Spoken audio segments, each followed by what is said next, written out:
Hello and welcome to our presentation about understanding body image in competitive sport.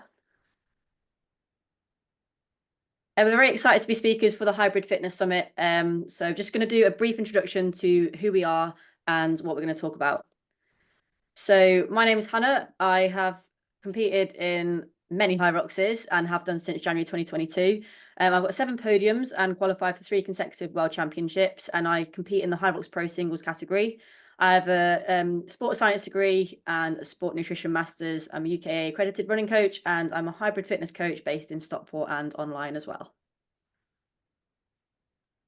Hello, my name's Rachel. I am a clinical psychologist and Hannah's twin sister.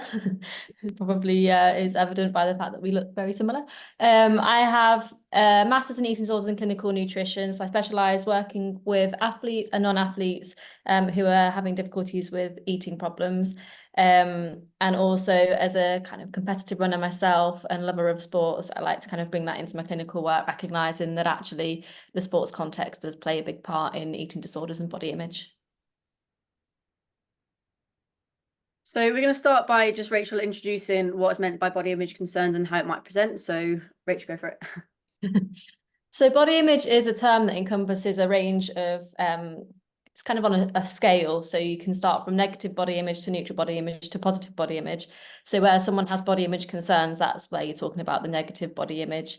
Neutral body image is where someone doesn't really place any importance on body image. It's not really a thing. It's not that they're body positive. It's not that they're like body negative. It's just that they're kind of like, it is what it is.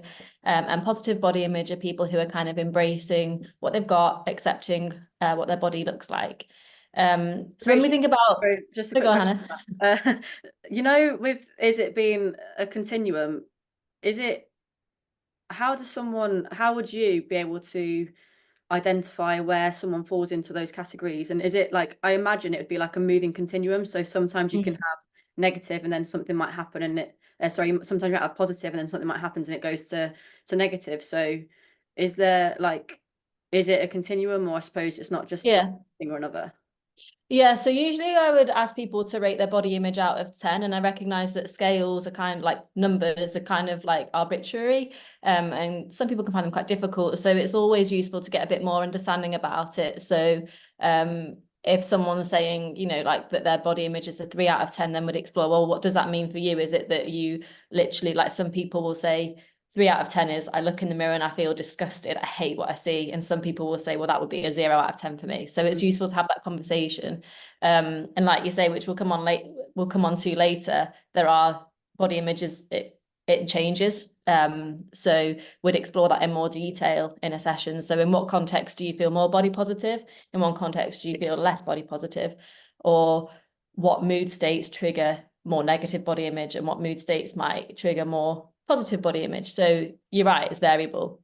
Yeah, because I can only speak from like as I'll explain later on in the PowerPoint, is that my own experience of body image has been like a continuum, and I'll like relate that to my own performance within Hyrox and that sort of situation. So I think it's quite good to just kind of touch on that a little bit before you move on. So sorry, carry on. And it's a good point. Like, I guess for people listening, that's kind of, we'll go through some of the theory around body image and stuff, but also recognizing that personal experiences are what really enhance understanding of topics. So that's where Hannah will come in with her own experience, sharing her own thoughts on like her own body image, basically.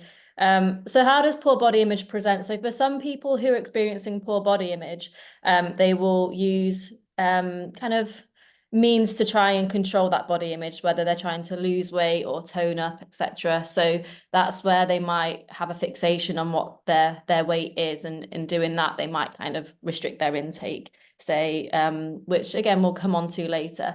But I guess when we think about body image itself, it's someone's over-evaluation of their shape and weight. So their self-esteem is based on how they feel about their body image, which is problematic. It's like if you put all your eggs in one basket, and if you're kind of relying so much on feeling good in your body, when you're feeling negative body image, that's where things can fall apart and you can feel like really sad or really down, or like you don't want to kind of join social events, things like that. There's certain body checking behaviors that people can do as well, which keeps the problem going.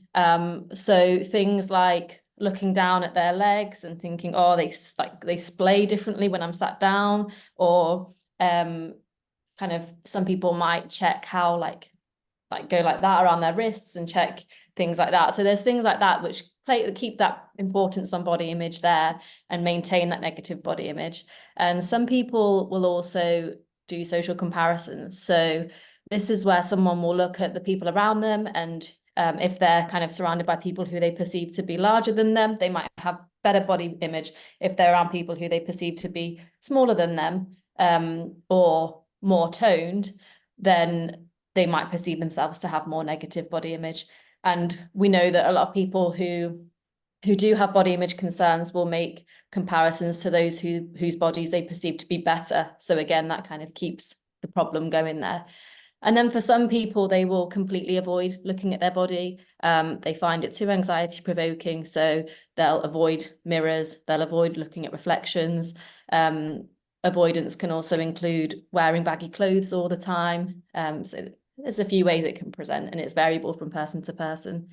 Is there anything that you wanted to say, Hannah? Yeah, I would say, sorry. I would say that with and this is going to sound really, really stupid, but like when I've had negative, you say mirror avoidance, when I've had negative body image, I think sometimes I will look in reflections almost to try and, I don't know, it sounds weird, almost to try and see more like me in a more positive body image, but then I might look at a reflection of like a car door or something stupid, which isn't actually going to be a reflection of what I look like, or like a shop window, and I might look in it and I might be like thinking, oh right, I look a bit small and podgy, or look a bit wide, and I know in myself that that's not always an accurate it's not an accurate representation of what I look like, but why would I do that? So I suppose if it's at a time where you've placed a lot of your self-esteem on how your body looks, then if you're feeling quite down, then you might be looking at ways to improve that self-esteem, hoping that looking in them reflections will make you think, oh yeah, actually it's not as bad as I thought. But you're quite right, you're looking at inaccurate reflections there. Like if you think of the contours of a car, it's going to make anyone's body look different to what it actually looks like. And it's a tricky one. With mirrors, it's using them sensibly. So some people will completely avoid them. Some people will use them way too much. So we're discussing, like when I see clients, we'll discuss about, well, what's appropriate use of mirrors, but when is it sensible to look in the mirror? When is it not so sensible to look in the mirror? Because that, some people, for example, might think, oh, I've eaten a big meal, I want to look in the mirror to check that I look okay. And then their focus is on their stomach, and they're thinking, oh, okay, like I have put on weight, I do look larger, when actually the context is you've just eaten a meal. So the food's got to go somewhere. It's such a hard one though, because I think mirrors can't, like in competitive sport, a lot of the time your environment is a gym. So in gyms you've got like, sometimes you've got like mirrors, like way more mirrors than you need, that can see every single angle that you're at. And I think obviously you can't take yourself out of that environment. So I suppose it's more a case of trying to, like you're saying, understand what benefit you're trying to get from looking in that mirror, and understanding as well that it's not an accurate representation of yourself, I suppose. Exactly. And we'll probably cover that a bit more later on when we think about ways to improve body image. Yeah. Just moved on to the next slide. Noticed. I just realized that I'm just a bit cautious of time. And so vulnerability factors for body image concern. So go on. Yeah, so there's a few vulnerability factors, as you can see. Social media is something that we're all talking about at the moment, comparing to, there's always going to be someone on social media that you find who you perceive to be better than you, whether that's that they're more successful or they look better. And the difficulty is that social media is often someone's highlight reel. So they're often they've probably got a few pictures in their camera roll and they're like, this is the one where I might look the best. And you're seeing that one where they look their best. It's edited. We know with AI now, artificial intelligence, that a lot of images aren't actually real people, or they're very edited, like I say. So just, it creates unrealistic ideals. So if you imagine negative body image, that's kind of a mismatch between your ideal body, what you want to look like, and what you think you currently look like. So if you've got a perception of what you currently look like, and your ideal is getting more and more like unachievable, basically, then it is going to result in negative body image. There's I also think on that, personality. Sorry, go on. I was gonna say on that as well. I think on social media, like especially if you like doing stuff like Hyrox, like a lot of the time you'll follow people who are serious about Hyrox if you're serious about Hyrox. So when you Mm-hmm. when you're scrolling through and you like engage in that content, Instagram will then push it back to you. So I went through a stage where when I was injured, I was like, I don't want to see anything to do with Hyrox because I don't want to have to see it because I can't train it and it's not good for me to see everyone else saying all of these different achievements are doing. But Instagram's Mm-hmm. so bad for like the fact that it knows what you've engaged in the past and it just Yeah. feeds it to you. And so Yeah. yeah, it's just yeah, just I wanted to just say that.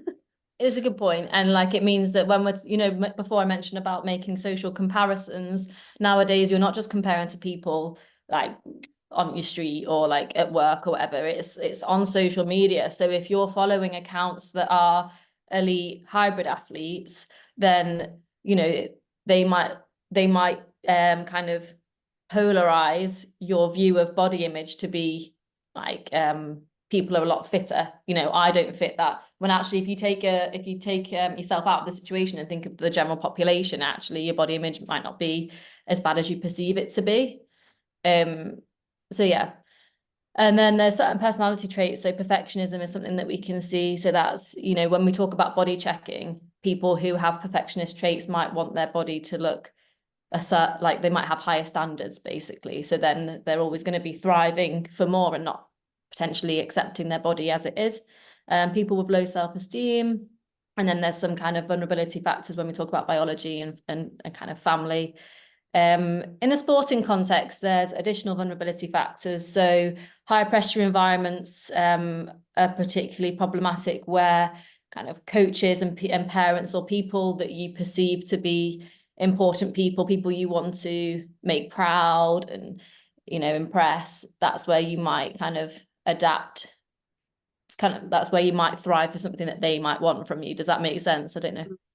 Yeah. It's like they're because sometimes it can be like a team thing as well, can't it? Or like it depends on Mm-hmm. the coach's style and the parents how they are, I suppose. But yes, yeah.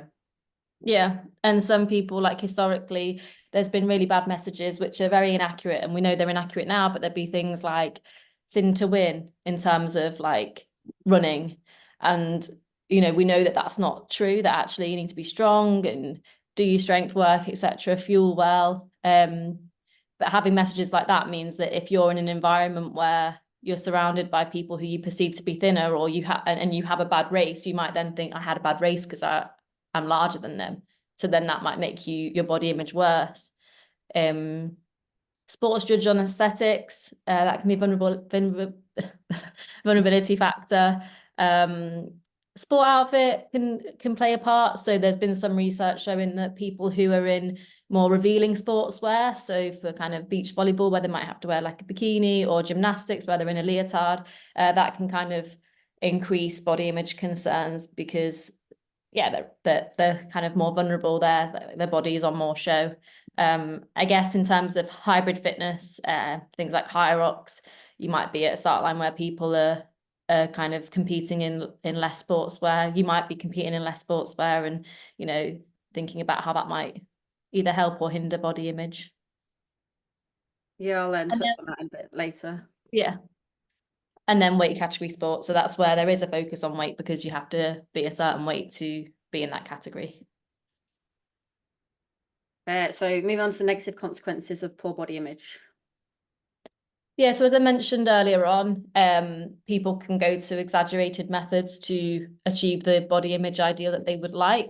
And that can include restricting your intake. Or for some people, they might use what we call compensatory measures, such as making themselves sick because they perceive that would actually help manage the intake that they've had. So that will kind of get rid of the calories they've consumed, which we know has its own health risks in itself. And is not actually effective in what they think it's doing.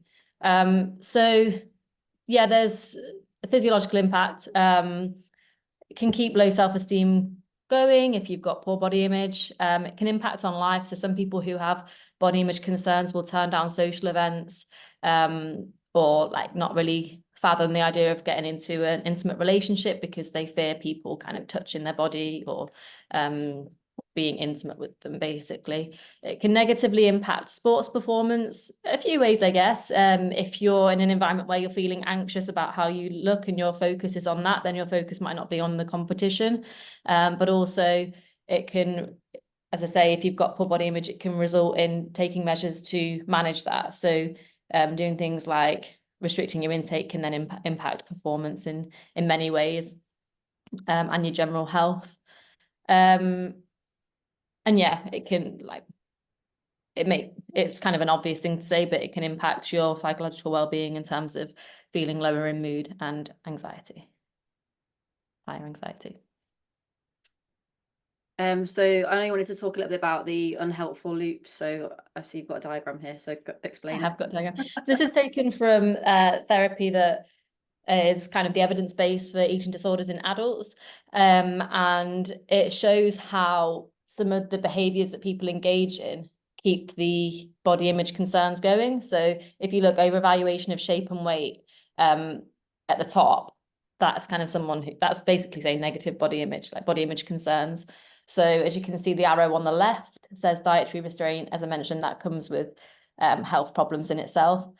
But then some of the things that we discussed before, like shape and weight checking or avoiding shape and weight, that can keep someone's negative body image going, either because there's a heightened, when we think of shape checking, there's a heightened focus on shape, so it's always on your radar. Or when we think of avoidance, people can then become really startled if they catch their reflection because they're not used to seeing their reflection, and also their reflection might be better than what they think it will be, but they'll never be able to prove that. And that can lead to, yeah, as I say, preoccupation with thoughts about shape and weight. And then the other aspects, the kind of things aside from body image, but I guess useful to note. So mislabeling adverse states as feeling fat. So that's where people might be feeling low in mood and, they're having a bad couple of days, let's say, and then they're saying, oh, I feel like I'm really fat. It's actually that your body image hasn't changed that much over them couple of days. It's just that maybe your mood's lower, and that's actually, so you're mislabeling. I think Does that make sense? on that note, like as a female, like I think that generally like my mood can go quite low when I'm on my period, but I can also be bloated at the same time. So I think that's just made me think about the fact that within that time frame of my cycle, I always feel, I think, more likely to go down the route of negative body image, because, and just seeing that there and you're talking about it, is probably because I'm in a sadder state, and the fact that I'm bloated are two kind of things that probably then heighten that. And it goes back to what we talked about, where you were on a continuum. So I suppose like in a month, like I'm not always positive body image, but I'm not always negative, so I'll continue in between the two, because probably based on what you're saying here, I think just it's quite useful. And for you, for example, when you're on your period, let's think of like, say you engage in shape checking. So you do look at your body parts and you look down at your stomach or whatever, and you think, oh, I'm bloated. Rather than thinking I'm bloated, it might, if you're feeling particularly low, it might be like, oh, I'm fat. Yeah, exactly. Yeah. Like I put on weight. And we also know that when people, like hormonal fluctuations can also increase like how you perceive yourself, in terms of some people are more self-critical during their period and they will look for things that they dislike about their body. So it's just being mindful about your own body image and like how it fluctuates, which it sounds like you've got a bit more of an understanding about. Yeah, I suppose I'm getting there with it, but I think it's still trying to understand like those coping strategies that you can have when you are in that negative state of like you say, like perceiving it a different way, but sometimes it's quite hard to see that when you're like, but it's yeah. Did you want to talk about anything else on the diagram, or should I click the next slide? No, I guess just to pick up on what you said, like we'd never really expect to completely get rid of body image difficulty. It's being more aware of it and noticing that hopefully people can get to a place where day to day they're generally feeling a lot better in their body image, but there might be things that happen in life and that trigger as a trigger for feeling rubbish about body image. That makes sense. Just like a stressful event could happen and someone might use alcohol to cope with that stressful event, other people might pick apart their body image and maybe like restrict their intake or whatever as a result of all of that. Do you think it'd be useful for someone to have like keep a diary then of within like a month, maybe just like not even like have to write too much into it, but trying to understand patterns and trends or Um, Possibly. I wouldn't go into a massive amount of detail about it. It's difficult because I don't want to give generic advice, you know, into like there's some generic advice that I'd be comfortable giving, but there's individual factors as well. So even with things like, as we'll come on later, like if we're talking about um exposure to mirror, like exposing yourself to the mirror more, even advising that, I can't just advise that as a blanket thing because for some people that is going to be really distressing. And actually, we know that when you start targeting those things, it can actually lead to worse body image for suppose some yeah, people at the beginning, and then it settles. So I would never want people to just go out and do it and not know that actually maybe they need some support to manage that anxiety.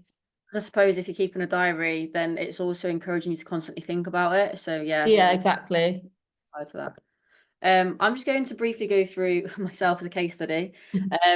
So in terms of Hyrox for myself, so I think it's still like an ongoing, I hate using this word, but journey, to try and uh deal better with those negative thoughts, those negative body image. And I have come quite a long way with it and I've still got a bit to go, but I want to just talk about negative body image and how sometimes Hyrox can create make it even worse by various things. So I'll go into that now. So with a lot of Hyroxes in the past, I'd be like covered. I'd always wear leggings, a long t-shirt. And then for Glasgow, for Hyrox Glasgow, I decided I was doing it with my friend Lauren in the doubles, and I thought that would be a good chance for me to practice doing Hyrox in a sports bra. Just because if you compete in Hyrox, you'll know that you get very hot and sweaty in the venue, and it's just for anything that I do is to do with performance. And I was just like, right, performance wise, I need to make sure that I'm not overheating. So I wanted to practice at Glasgow because I had the World Championships coming up in Nice. So I thought this was going to be a race where it was going to be like I'd feel great. I thought being in a partner with someone I'd feel less exposed, but it wasn't the case at all. I felt on the start line, I felt very like a little bit nervous for the race anyway, but then I was surrounded by what I saw as loads of people with six packs, people looking in good shape. And I know since speaking with Rachel, with yourself, that I think that's just something like that I was hyper alert to. I was only seeing who I perceived as like six packs in good shape with Mm. my own insecurities. Um, Mm. you touched on it earlier about having negative body image thoughts and it impacting your performance because you're getting distracted. And that happened with me because I was thinking stuff like, I bet my stomach's jiggling about, my fat will be bunched up on the rower. And I spent so long during that race, like thinking about my body and how fat I think I looked to other people. And then you get like a couple of days after, if you compete in Hyrox, you know, you get that email saying that the photos are ready. I don't know if they do it as an email anymore, but anyway, you get the photos through, you click it, and I just remember feeling so nervous and expecting to see loads of photos of me being looking fat and looking like cellulite on show, you know, things that are ridiculous to think, but I remember just having such a dread to have a look through those photos, and of course I wasn't happy with them at all. I was kind of distraught at what I saw, and then from there, reduced my body confidence, and I just covered up for my next race in Bordeaux. But then in Bordeaux, I was like, right, this isn't enough is enough. I need to actually figure out why I'm thinking this way and try and improve my body image. So that's obviously when I came to you and had a chat with you about how to improve it. I've got on my next slide what I kind of did. Do you want to touch on anything here, or do you want me to just go I straight was to? going to say, like, I think it's really good of you to have given it a go at Hyrox Glasgow. As I mentioned before, when we target body avoidance, so that can include wearing like less clothes, like less baggy clothes, or like say just in your sports bra, it can be very anxiety provoking, and it can initially be like it sounds like for you, it's kind of been like, okay, I didn't like that experience. I'm gonna cover up, but then it's thinking, well, in the long term, what impact's that going to have on your body image and Mm, your performance? mm, yeah, exactly.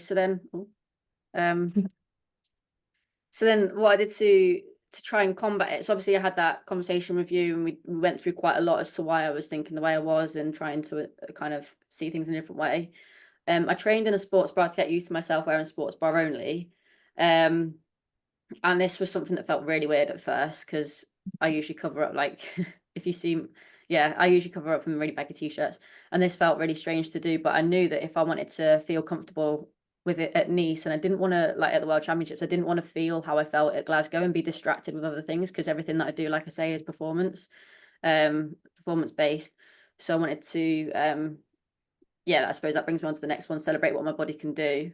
For exposure, I posted on Instagram of me training in a sports bra randomly, but I just thought having that exposure, I don't know why I did that, to be honest. I don't know why I felt that would help, but it did for some reason. Maybe you'd be able to, I don't know, do you know? I guess part of that could have been, I don't know, were you worried about what other people would see, or like in person, or was it more like you were posting because it was like, I don't care what I look like, I want to help Yeah, people? I think it was that. Yeah, I think it Mm. was that bit. Trying to kind of, yeah, like share with people. I don't know. I don't like. I know. I don't know. I'm not sure, but it helped anyway. I think the reason why it helped is because it kind of, it didn't make it feel like such a difference of what I don't know. I really don't know. But anyway, I'm rambling on about that one. But yeah, it helped. And then obviously we had a chat. But it's ongoing. I still, like I said before, like still have issues with it, and trying to work to improve that. But yeah. I think as well, like what we spoke about, didn't we? That you kind of, we hadn't spoken about things in detail before you went to your race in Glasgow and trained in your and did it in your sports bra. But that, you know, it's very brave of you. When we met, it was taking a step back and actually thinking it needs to be a bit more gradual. Maybe you kind of did too much too soon. So you went from training in baggy Yeah. clothing to competing in a sports bra, which is a big jump, isn't it? Whereas it could have been, we think of smaller steps, training in baggy clothing, where you started training in slightly tighter clothing, training in a sports bra, competing in a sports bra, competing in tighter clothing, and then in a sports bra. So it was doing it in more manageable steps. And people find that once they start the process, they can usually skip a few steps anyway, because they're feeling like it's helping. So that's just to say, if people are wondering about how to go about doing it themselves, maybe thinking of the smaller increments before could be helpful to avoid that whole, you know, what you experienced, Hannah, where you're like, I'm going to do it. And then it's like, oh, like that was intense. Like it. Yeah. Yeah, and I think that's a good point. I think I jumped way too soon. And I think as well, it's weird because even though we're twins and we share a lot with each other, I'd never actually told you just the extent of like how negative my body image was. So I think even just talking to someone about it helped me loads, like, Yeah. and just internalizing it. I'm just a bit cautious. Yeah. I'm going to go to the next slide unless you had something else you wanted to add on that one.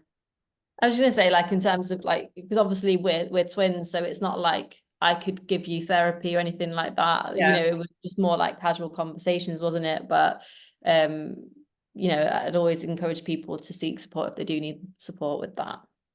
Yeah. Yeah. If we could just go through this slide about. Yeah, I suppose with the interest of time, kind of scan through this, but if anyone's got any questions on this, you're welcome to email me afterwards.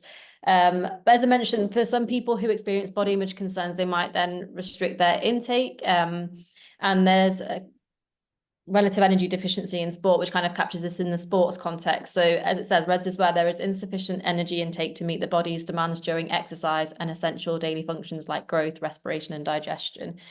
So that's where, yeah, basically restricting your intake's having an impact on you. And we have intentional or unintentional REDS. So for someone with unintentional REDS, it's more like they didn't realize the demands of training and they didn't realize that they weren't eating enough. They go and see, say, a sports dietitian and they're like, cool, I'll eat more, that's all fine. With intentional REDS, it's a bit of a weird phrase for it, but it's basically someone who is intentionally not eating enough, whether, you know, not saying that they're doing it, it's not their fault, it's just that maybe they're anxious about the fact that they exercise so much, their nutritional needs have increased, and that kind of gives them anxiety because they worry about the impact that's going to have on their weight or body image if they eat more. Quick analogy to use is that it's like if a car is out of fuel, it's not going to go, basically, is it? So say it jumps on the page, it it will break down. It's the same with the human body. If you haven't got enough fuel in you, then certain systems will be shut off. So that's things like, as you can see, like immunity, like you've got poorer immunity, also impacts hormonal health. People might lose their periods, which has additional concerns as well. So just a few things there. As I say, I'm sorry it's a bit of a whistle-stop tour, but if you have got any more questions, and just let me know. But usually it's people with intentional REDs that would seek psychological support as well as dietetics. But you can. I was going to say I think I come across the unintentional quite a lot when I speak with clients, and they tell me about like some of like the warning signs that you say, and then I say, you know, let's just providing they don't have like history of an eating disorder, let's just have a look at your nutrition intake, and if you like track it, and then it actually turns out that they're not eating enough, way far off what they need to. So it's important to be kind of considering of that, particularly for like competitive sports and performance perspective, to make sure you're fueling for your sessions. Yeah, and I'm very passionate about this.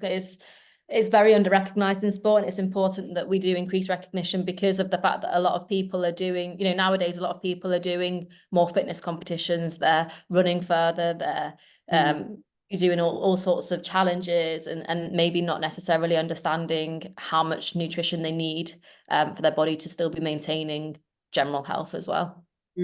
Yeah, definitely. Keep trying to skip to the next one, it doesn't let me.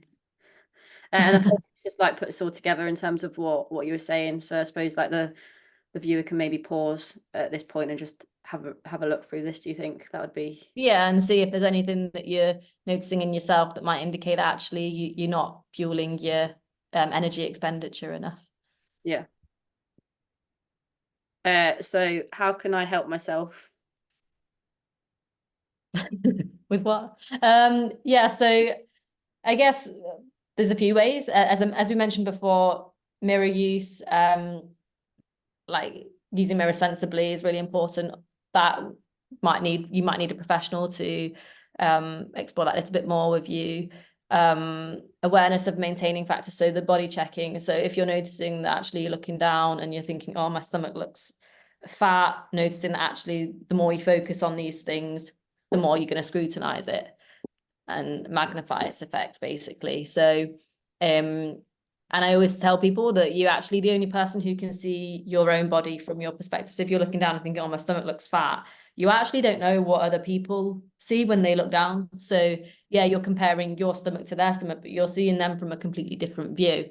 Just like when you look in the mirror, you're seeing yourself in a different scale. If someone had a tape measure and put it on the bottom of your feet and the top of your head in the mirror, and then you stood next to it, you wouldn't be the same height. So it's kind of warped what you're seeing anyway. There's also support like the Beat website, or as I say, if you're having problems, then I would encourage you to access therapy. If that's with myself, then my contact details are on the end of the presentation, but otherwise just make sure that you find someone who you feel is a great fit for you, who you feel comfortable talking to. On that note, at what point do you think it's like the case where someone should seek therapy? Like, is it if it interferes with their day-to-day life, or like how would yeah exactly, is that what if it someone's is? like this is it's that their self-esteem's impacted a lot day to day, or they're avoiding things that they want, like they wish they could go to, but it's just that their body image is really on their mind, or they're restricting their intake or recognizing some of the red symptoms, then definitely I'd encourage them to seek support. There's some things like when you're restricting your intake that, you know, if you keep restricting your intake, then it can have long-term effects as well. So it's just, yeah, if you're wondering whether now's the right time for therapy and to seek support, then I'd say at least make inquiries with people and have them initial conversations with different therapists maybe, and see if maybe they could help you. Is that something you offer? Do you like, say I'm just like watching this presentation, I'm like, oh, I wonder if I need therapy. Like, do you offer any service where I'd be able to just like, is it like a consultation, or is there like a price attached? Yeah, 100%. Because I recognize that, you know, I could have all the knowledge in the world, but at the end of the day, the other person needs to feel comfortable talking to me. And if I was in that position, I would want to check that I gel with that person, you know, first. So even if they meet with me, and I'd always encourage them to meet with other therapists as well, other psychologists, because yeah, it's just important that they find the right fit. But again, like this isn't a plug for me. It's just a plug for, I really advocate for psychological therapy anyway. I've seen how it can change people's lives. So just make them inquiries. There's a website called Psychology Today where you can actually search for therapists in your area as well. Or I offer online, so I can offer therapy to anyone in the UK. So as others can as well. So just have a look.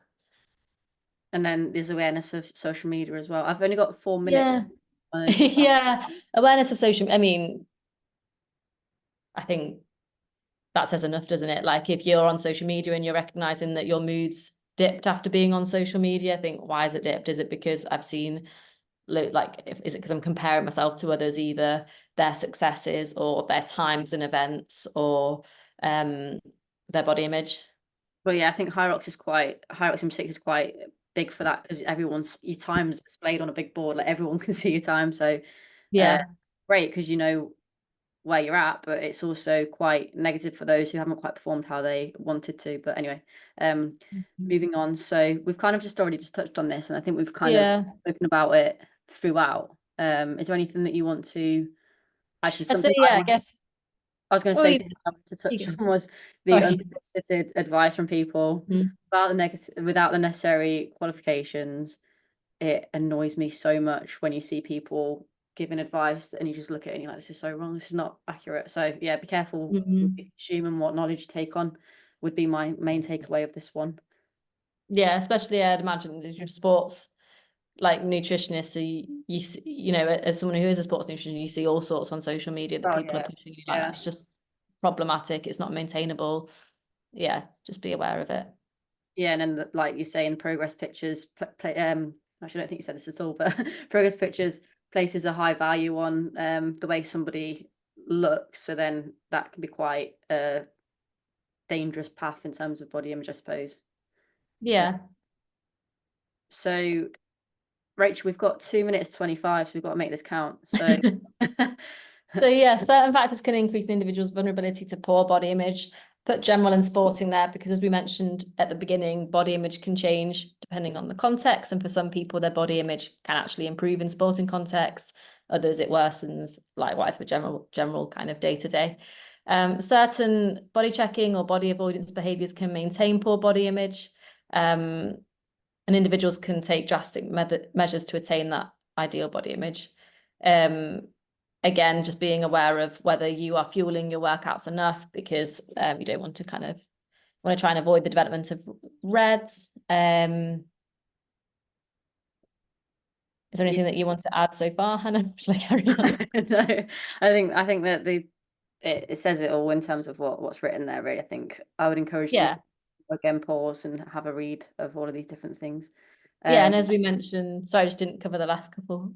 Oh, sorry. Just to say, yeah, focus on body functionality, like what your body can achieve. Above anything, it really helps a lot of people. If they have them thoughts, which will creep in, even if you do work on your body image, that it's like, oh, my legs are chunky or my legs look fat or whatever. Think, well, actually, I just did a park run this morning and I got a PB, or I can push a sled, and like I never thought I could do that. You know, things like that. Yeah, just And always be aware of social media use and what you're consuming online content wise.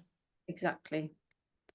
And then we just included our contact details here if you wanted to get in touch with myself for anything to do with nutrition help or coaching for hybrid fitness events such as Hyrox. I'm based in Stockport, as I said, in Greater Manchester, but also online. And then obviously, Rachel, you've got your stuff there. Yeah. Thank you for listening. Yeah, thank you so much for listening. We hope you found some value from this presentation. I've quite enjoyed speaking with you about it anyway, Rachel. Yeah, so likewise. your expertise on this. But yeah. And your perspective. Yeah, nice. So thank you to you, the viewer, to watching, and yeah, take care. Bye. Thank you. Bye.